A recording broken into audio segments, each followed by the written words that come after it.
Hey, what's up guys, Freeze here. Today I'm back with another video, doing a little bit of a live cam here, doing these 3-on-0s, help us get some practice. But anyways, I thought I would make a video about this, and we're going to be talking about goalie camera angles today.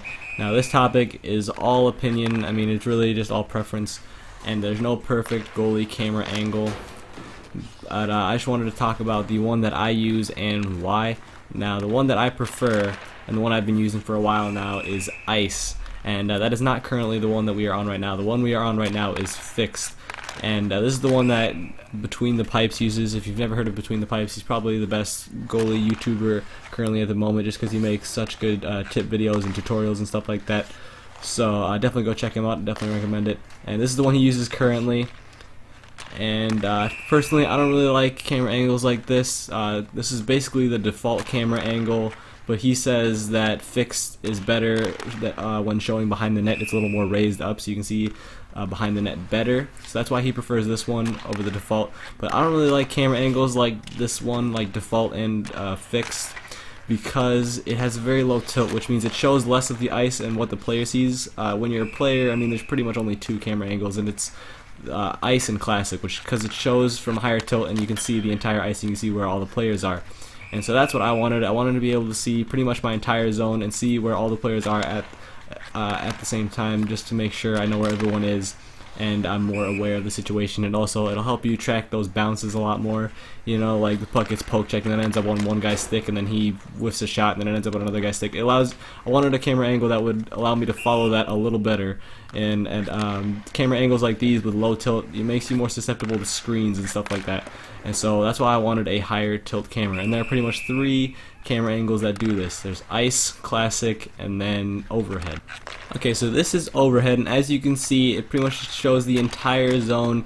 There's really nothing missing here. It even shows a little bit of the stands, and you can see pretty much the entire, your half of the entire ice.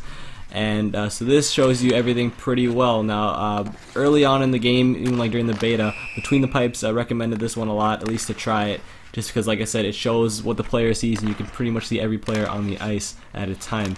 Now, I tried this one for a little bit. I gave it a couple of games, and it worked okay. But the kind of gripe that I had with this one was that I didn't really get to see much of my net. I couldn't really see what I was covering, what I was missing, and it's just so high up. I mean, it does have a good high tilt, so I can see everything I want, but it really is just too high up. So I like this one okay, but honestly, like I said, the only gripe I had with it was that it wasn't zoomed in enough. So I wanted one just like this almost, and I wanted it more zoomed in. So that's what I continued looking for. So I didn't like this one, so I pretty much narrowed it down to ice and classic. Okay, so this is classic. Now basically the only way to really explain this one is that it's overhead but just a little zoomed in, so it's kind of what I was looking for. But I was still looking at ice, and the reason that I chose ice over this one is that classic, it's still a little too high for me, honestly, and it just sits still, kind of like overhead. It doesn't move at all. The camera just sits where it is for the entire zone. And I tried ice just to see what it was like, and personally I just liked it better, and I'll show you why in a second. So right now we are on ice, and the only real difference between this one and classic is that ice kind of zooms in a little bit more once the play gets closer in your end. And this was just perfect for me just because it zoomed in a little bit more. It gave me that little bit of extra vision on what I can see in my net and not just around the ice, because it shows everything around the zone well enough. I can see pretty much everything on the ice at the time. I can see every guy in the zone and make sure I'm reading it, and it gives me the higher tilt that I want for those bounces and stuff like that, so I can read where the puck is going. And but it is closer than classic. It gives me a little bit more vision of what's open in my net and what I'm missing and what I'm not covering. And so that's why I chose ice over classic. That's pretty much just the simple explanation. It's really just what I prefer. And so yeah, that's what I prefer. But like I said, I've seen pretty much every single camera angle used by different goalies for different reasons, obviously, you know, it's just what they prefer. So definitely experiment a little bit, you know, but also, you know, don't give every single one a try. And if you're gonna give one a try, by the way, give it more than 2 games. Try it for at least like 10, 15 games, maybe somewhere around there, just so you can really get a feel for it.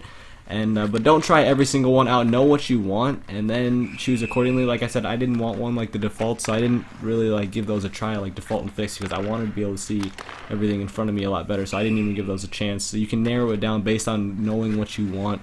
I mean, if you want to be able to get closer and see what's in your net a lot better like default and fixed, then definitely give those a try and give those more of your time. But if you want to be able to see more of the play in the zone, then definitely look at those three, like I said, ice, overhead, and classic, and just try those out, get a feel for those, and then figure out what you want. So yeah, guys, that is pretty much it for the video. I hope this helped you out. This definitely, is something that you need to take a look at if you're looking to get a little more serious about goalie and actually, start playing it for your club or something like that. And I hope you guys enjoyed, and I'll see you in my next video.